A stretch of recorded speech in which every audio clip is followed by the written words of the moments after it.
circuit d'allumage est constitué des éléments suivants: un interrupteur, une bobine composée de 2 enroulements et une bougie. L'interrupteur peut être actionné mécaniquement, contrôlé par un module de puissance d'allumage ou contrôlé par un calculateur. S'il y a une seule bobine, l'allumage est alors distribué vers les bougies. Dans le cas d'un allumage statique, il y a une bobine pour 1 ou 2 cylindres. Il existe 2 circuits, le circuit primaire et le circuit secondaire. Cliquez sur l'interrupteur pour voir le fonctionnement de l'allumage. Lors de la charge de la bobine, le circuit primaire est fermé. L'interrupteur s'ouvre.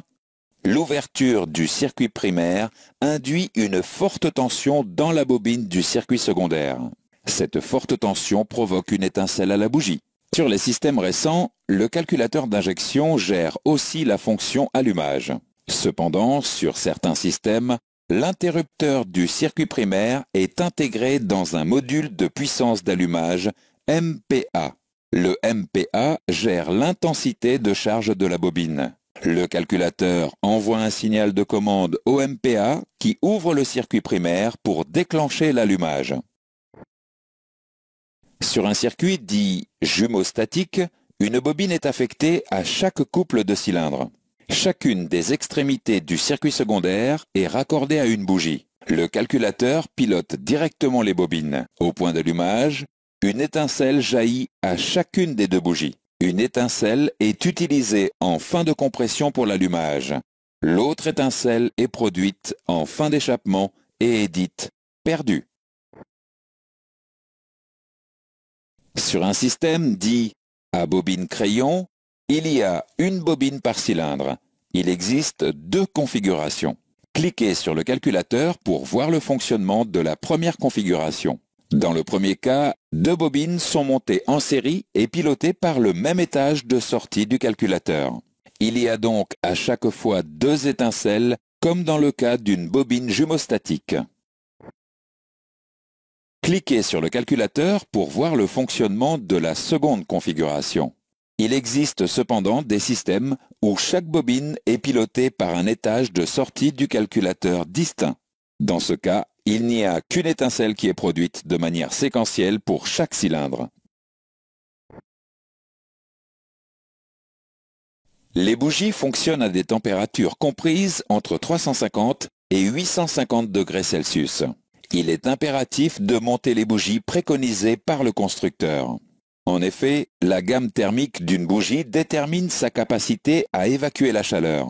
Si la bougie n'évacue pas assez de chaleur, elle reste chaude et peut provoquer un préallumage. Si la bougie évacue trop de chaleur, elle n'est pas en température et s'encrasse. Outre le contrôle visuel de l'état des bougies, il convient de les remplacer conformément aux intervalles de remplacement préconisés. Le traceur de courbe de l'outil de diagnostic permet de visualiser la courbe du signal du circuit secondaire. Le traceur de courbe permet de voir les informations suivantes: la charge de la bobine, la tension d'ionisation, la durée de l'étincelle et la pente de l'étincelle. La tension d'ionisation correspond à la tension nécessaire pour amorcer l'étincelle. La pente de l'étincelle est due à l'augmentation de pression dans le cylindre qui s'oppose au maintien de l'étincelle. Ces paramètres peuvent permettre d'établir un diagnostic. Plusieurs facteurs peuvent influencer la courbe d'allumage. Ces facteurs sont la richesse, la pression dans la chambre de combustion ou l'écartement des électrodes de la bougie. Par exemple, si l'écartement des électrodes de la bougie augmente, la tension d'ionisation nécessaire à l'amorçage doit être plus grande. Mais comme l'énergie disponible au niveau de la bobine reste identique, la décharge s'effectue plus rapidement. L'étincelle est plus brève. La fonction allumage permet de déclencher l'étincelle au moment approprié. Cette fonction utilise les éléments suivants: le capteur volant-moteur et les bobines. Le capteur volant-moteur est un capteur inductif. Ce capteur est situé en face d'une cible dentée montée sur le volant moteur. Cliquez sur la cible pour voir le signal du capteur. Le signal du capteur permet de déterminer la vitesse de rotation de la cible et donc du moteur. La cible dentée comporte également une ou plusieurs doubles dents. Cette double dent provoque un signal particulier au niveau du capteur inductif. Le calculateur connaît, grâce à ce signal, la position du vilebrequin par rapport au point mort haut des cylindres. Le calculateur d'injection reçoit le signal du capteur volant-moteur. Le calculateur détermine, grâce au régime moteur, l'avance à l'allumage nécessaire.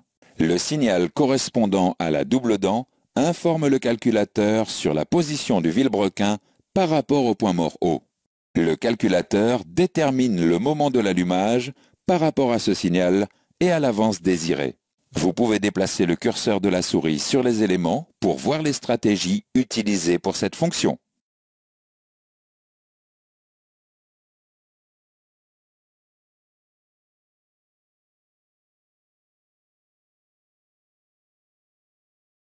L'avance à l'allumage peut être modifiée en fonction des paramètres suivants: la pression du collecteur d'admission, la température d'eau et la température d'air. Vous pouvez déplacer le curseur de la souris sur les éléments pour voir les stratégies utilisées pour cette fonction.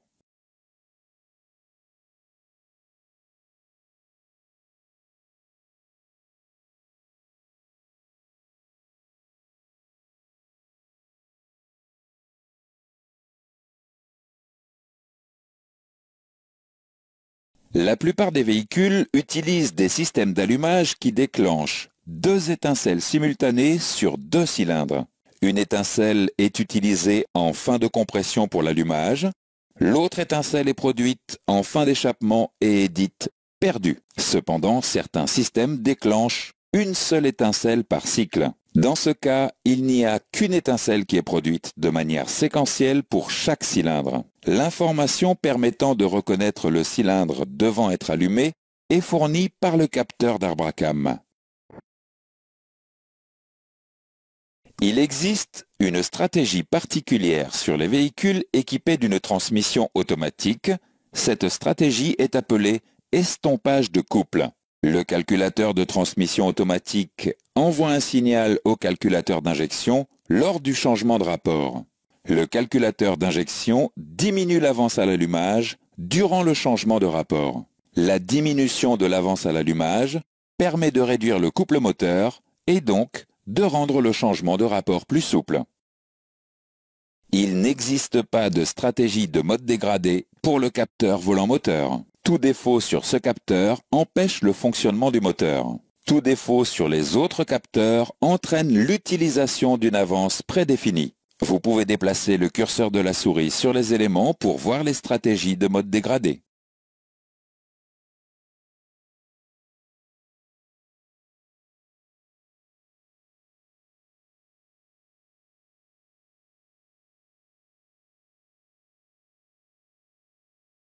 La fonction anti-cliquetis permet d'optimiser l'avance à l'allumage sans conséquences nuisibles pour le moteur. Cette fonction utilise les éléments suivants: le capteur de cliquetis, le capteur volant-moteur et les bobines d'allumage. Vous pouvez déplacer le curseur de la souris sur les éléments pour les identifier.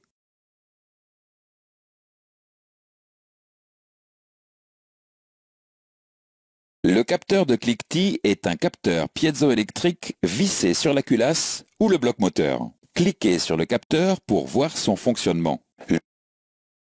Le capteur de cliquetis transmet un signal électrique correspondant aux vibrations du moteur au calculateur d'injection. Le calculateur analyse le signal et en déduit la présence ou non de cliquetis. Il existe deux types de cliquetis. Le cliquetis non destructeur qui est audible et dégrade le rendement du moteur. Le cliquetis destructeur qui est inaudible et peut occasionner des dégâts au moteur. Le calculateur adopte des stratégies différentes en fonction du cliquetis détecté. Voyons d'abord la stratégie adoptée dans le cas d'un cliquetis non destructeur. Le calculateur détermine une avance à l'allumage correspondant aux paramètres de fonctionnement. Si le calculateur détecte du cliquetis non destructeur sur un cylindre, il retarde l'allumage de 5 degrés sur le cylindre concerné. Le calculateur revient ensuite progressivement à l'avance initiale. Cette correction n'est pas visible à l'aide de l'outil de diagnostic.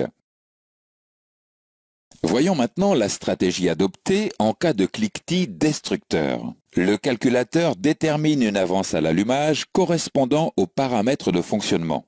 Si le calculateur détecte du cliquetis destructeur sur un cylindre, il retarde l'allumage de 5 degrés sur le cylindre concerné. Mais le calculateur retarde également, à titre préventif, l'allumage de 1 degré sur les autres cylindres. Le calculateur revient ensuite progressivement à l'avance initiale, moins 1 degré sur le cylindre concerné.